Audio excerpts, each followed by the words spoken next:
اللہ اللہ اللہ اللہ۔ قرآن مجید فرقان حمید کتاب ہدایت ہے۔ اللہ تبارک و تعالی نے اپنے بندوں کی دنیاوی اور اخروی زندگی کے بارے میں ہر شعبے میں کامل رہنمائی فرمائی ہے۔ چنانچہ فکر آخرت کے حوالے سے اگر قرآن پاک کا مطالعہ کیا جائے تو ہمیں متعدد آیتیں ایسی ملیں گی کہ جن میں اللہ تبارک و تعالی نے اپنے بندوں کو آخرت کی تیاری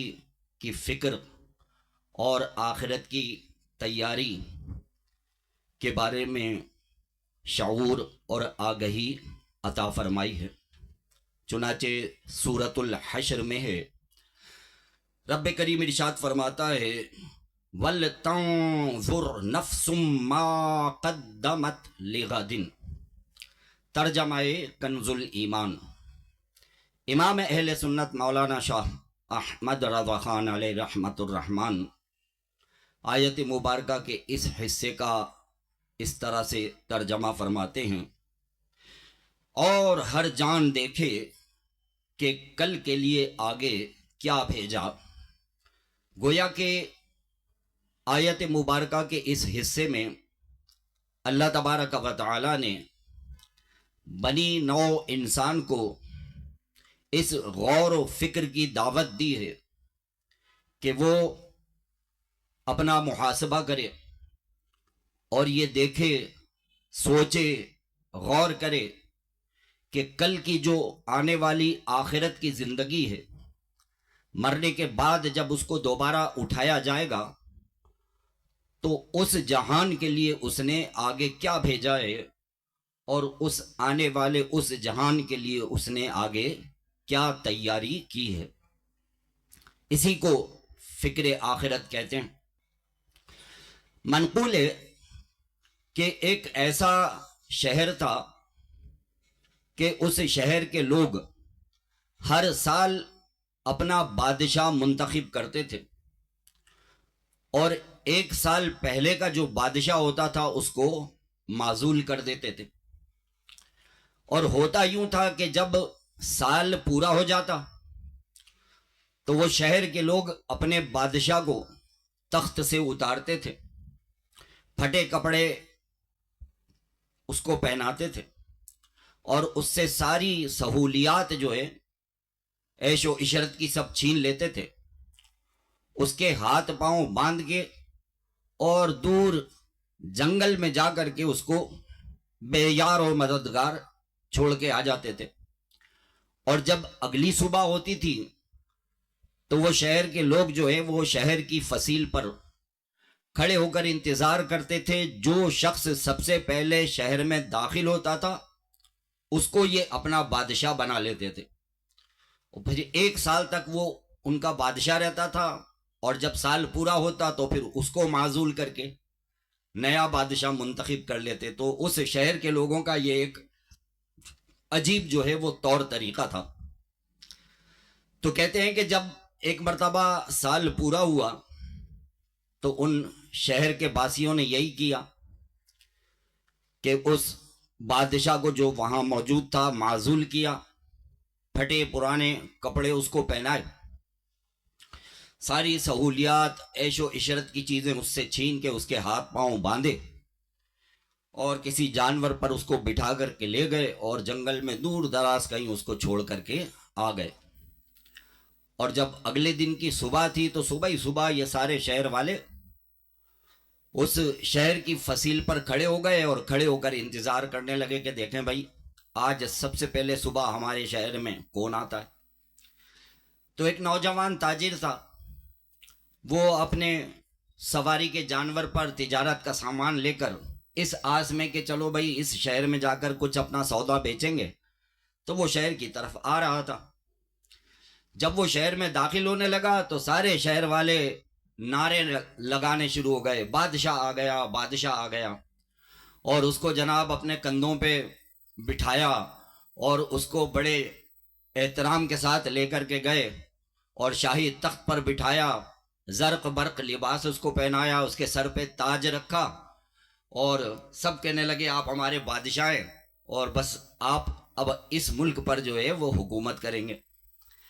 اب وہ جو شخص آیا تھا وہ بڑا پریشان کہ یہ میرے ساتھ کیا معاملہ ہو رہا ہے، میں تو آیا تھا اس شہر میں تجارت کرنے کے لیے اور ان لوگوں نے تو مجھے اپنا بادشاہ بنا لیا. بہرحال کچھ سمجھ میں اس کے آیا نہیں اور وہ بھائی بادشاہ بن گیا اور بڑی عیش و عشرت کے ساتھ اس کی زندگی جو ہے وہ گزرنے لگی. تھوڑے دن کے بعد اس شخص نے یہ سوچا کہ مجھ کو تو انہوں نے اپنا بادشاہ بنا لیا ہے لیکن مجھ سے پہلے بھی تو یہاں کوئی بادشاہ ہوگا، وہ کہاں گیا؟ تو اس نے اپنے کسی مصاحب کو رازدار بنایا اور اس سے پوچھا کہ بھائی مجھ سے پہلے یہاں پہ کون بادشاہ تھا، وہ کہاں گیا؟ تو وہ مصاحب جو تھا وہ مسکرانے لگا، کہنے لگا حضرت یہ 4 دن کی چاندنی ہے، بس ابھی انہوں نے آپ کو اپنا بادشاہ بنایا ہے، سال جب پورا ہو جائے گا تو یہ آپ کو تخت سے اتاریں گے، پھٹے پرانے کپڑے پہنائیں گے، ہاتھ پاؤں باندھ کے گھوڑے پہ بٹھا کے اور جا کر جنگل میں چھوڑ کے آ جائیں گے. اب یہ بڑا پریشان ہوا، کہنے لگا کہ اچھا یہ کرتے ہیں؟ کہا ہاں ایسا ہی ہوتا ہے یہاں پہ. تو اس نے کہا کہ اچھا وہ جگہ تو مجھے دکھاؤ ذرا جہاں یہ اس بندے کو چھوڑ کے آتے ہیں. کہا ٹھیک ہے کسی دن چپکے سے میرے ساتھ چلیے گا. تو بادشاہ تھا، اس کا حکم چلتا تھا، اس نے کہا بھائی آج ہم ذرا جا رہے ہیں اپنے 2-3 دوستوں کے ساتھ جنگل میں شکار کرنے کے لیے. تو یہ شکار کے بہانے نکلا تو اس کے جو مصاحب تھے وہ اس کو لے کر کے گئے دور جنگل میں، کوئی ویران جگہ گھاٹی تھی، وہاں جا کر دکھایا کہ یہاں پر ہم آگے چھوڑتے ہیں. جب اس نے وہاں دیکھا تو اس کے تو پاؤں کے نیچے سے زمین نکل گئی. وہاں پہ کھوپڑیاں پڑی تھیں، ہڈیاں پڑی تھیں اور جو ہے وہ مردوں کے جو ہے وہ لاشیں پڑے ہوئے تھے، سڑ رہے تھے، گل رہے تھے. تو جو لوگ تھے کہنے لگے یہ سارے ہمارے پرانے بادشاہ ہیں، پہلے جو تھے یہ ہمارے بادشاہ تھے، ہم نے ان کو یہاں لا کر کے چھوڑا، ہاتھ پاؤں باندھ کے اور ایڑیاں رگڑ رگڑ کے یہ مر گئے. اب بس آپ کا سال پورا ہوگا تو آپ کا بھی بس یہی حال ہونے والا ہے. اب جب یہ واپس آ گیا اس شہر میں اپنے محل میں تو اب اس کو ہر وقت جو ہے یہ فکر ستانے لگی کہ بھائی 1 سال کے بعد میرا بھی یہ حشر ہونے والا ہے، یہ لوگ وہاں مجھے ہاتھ پاؤں باندھ کے جو ہے وہ چھوڑ کے آ جائیں گے، میں تو ایڑیاں رگڑ رگڑ کے مر جاؤں گا، بس اتنی میری زندگی رہ گئی ہے. تو پھر اس نے ایک ترکیب سوچی، اس نے چند لوگوں کو اپنے ساتھ جو ہے وہ ملایا، ان کو رازدار بنایا. اب اس نے کیا کیا، یہ جناب شکار کے بہانے نکلتا تھا. ایک مرتبہ نکلا تو جہاں پر یہ اس بادشاہ کو جو پرانا ہو جاتا تھا ہاتھ پاؤں باندھ کے وہاں پہ جو ہے زمین پر چھوڑ کے آ جاتے تھے، ادھر ہی اس نے کوئی چھری چاقو 2-3 جو ہے وہ چھپا دیے کہ کل کلاں کو جب یہ مجھے یہاں پہ لا کر کے ڈالیں تو کسی طرح سے میں اپنی رسیاں کاٹ کے اپنے آپ کو آزاد کر لوں. کچھ اس نے جو ہے وہ اچھے کپڑے جو ہے وہ لیے، ان کی پوٹلی باندھی اور وہیں کہیں جو ہے وہ کونے خدرے میں جا کر کے اس نے چھپائی. کچھ کھانے پینے کا ایسا سامان جو خراب نہیں ہوتا، ڈرائی فروٹ وغیرہ اس طرح کی چیزیں اس نے بہت ساری جمع کی. چپکے سے نکلتا تھا، وہاں جا کر کے چھپا کے آ جاتا تھا. بہت سارے ہیرے جواہرات سونا چاندی، بادشاہ تھا، حکم چلتا تھا، اس نے جمع کی اور جمع کر کے اس نے پوٹلیاں ووٹلیاں باندھ کے اور چپکے چپکے جاتا تھا اور وہاں جا کے خوب اس نے وہاں پر سامان جو ہے وہ جمع کر لیا. اچھا جب سب کچھ وہاں پر یہ جمع ہو گیا تو اب یہ بالکل مطمئن ہو گیا. جیسے ہی سال پورا ہوا تو اس شہر کے لوگوں نے کیا کیا، اس شہر کے لوگوں نے کہا چلو بھائی تمہارا ٹائم پورا ہو گیا ہے، اب اترو اس تخت پہ سے. اس کے جو ہے انہوں نے اچھے اچھے کپڑے جسم سے اتارے، پھٹے پرانے کپڑے اس کو پہنا دیے، اس کے ہاتھ پاؤں باندھے، کسی جانور پر اس کو بٹھایا اور وہ سارے کے سارے لے کر کے گئے اور وہی جگہ وہ جو دیکھ کے آیا تھا وہاں پر اس کو زمین پر ڈال کے اور چھوڑ کر کے یہ سارے کے سارے واپس آ گئے. اب یہ جب وہاں پہنچا تو اس نے کسی نہ کسی طرح جہاں اس نے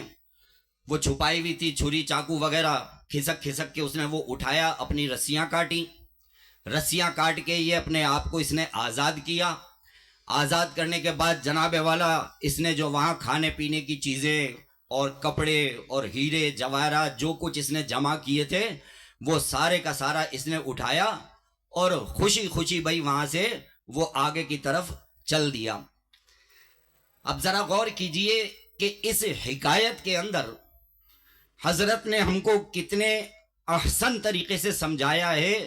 کہ اگر وہ بادشاہ بھی پرانے بادشاہوں کی طرح عیش و عشرت میں پڑا رہتا اور وہ جو آنے والا خطرہ تھا اس کی طرف توجہ نہیں کرتا, اس کی تیاری نہیں کرتا, تو اس کا بھی یہی انجام ہونا تھا کہ یہ جو ہے اس ویرانے پہ ایڑیاں رگڑ رگڑ کے مر جاتا, گل جاتا, سڑ جاتا, کوئی اس کا پرسان حال نہ ہوتا. لیکن یہ تھا عقل مند, اس نے عقل مندی کی اور وہ جو آنے والا وہ دن تھا اس کے لیے اس نے کچھ تیاری کر لی, اور ایسی تیاری کی کہ اس کی ساری فکریں, پریشانیاں, ٹینشنیں جو ہیں وہ ساری دور ہو گئی, اور وہ جو آنے والی اس کی زندگی تھی وہ بھی اس کے لیے باغ و بہار بن گئی. تو رب کریم اس آیت مبارکہ میں دراصل یہی سمجھا رہا ہے, وَلْتَنْظُرْ نَفْسٌ مَا قَدَّمَتْ لِغَدٍ, اور ہر جان دیکھ لے کہ کل آنے والا جو دن ہے وہ اس کے لیے کیا بھیج رہا ہے. تو کہتے ہیں کہ وہ جو بادشاہ معزول ہو جاتا تھا وہ اس شخص کی مثال ہے کہ جس کا اس دنیا سے انتقال ہو جائے. جب اس کا انتقال ہو جاتا ہے تو کیا کرتے ہیں, جسم پر سے کپڑے اتار کے اس کو کفن پہنا دیتے ہیں, اس کو ایک پنجرے میں بند کرتے ہیں, کندھوں پر اٹھا کر کے لے کے جاتے ہیں. کہاں لے کے جاتے ہیں؟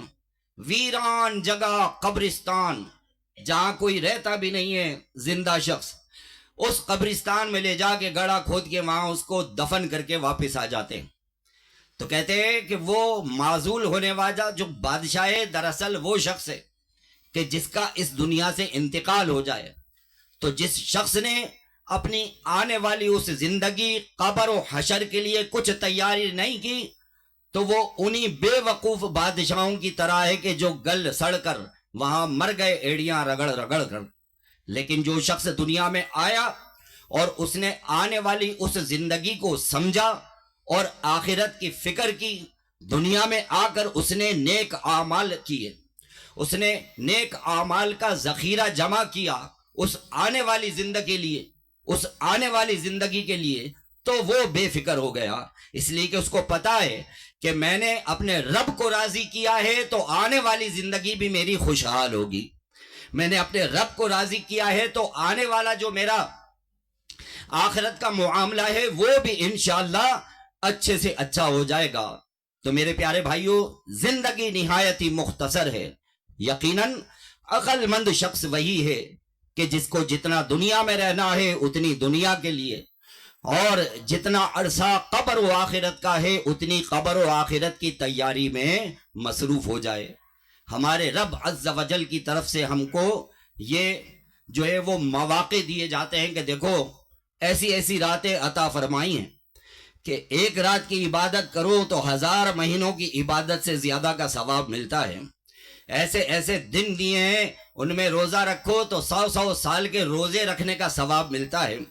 ایسے ایسے مہینے دیے ہیں کہ ان مہینوں میں عبادت کرو تو تمہارا رب تم سے راضی ہو جاتا ہے. اور ایسا ہی ایک مہینہ ماہ رمضان کا بھی آنے والا ہے. ایسے ہی مبارک اور پیارے پیارے دن ماہ رمضان کے آنے والے ہیں.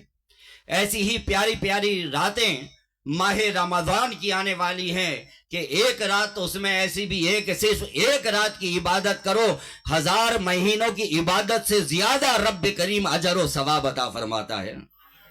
تو یقیناً عقل مند شخص وہی ہے کہ جو اپنی آخرت کی تیاری کی فکر میں لگ جائے اور یہ سوچے کہ مرنے کے بعد میرے ساتھ کیا ہوگا. تو پھر وہ ان دنوں, ان راتوں اور ان مہینوں کا احترام کرے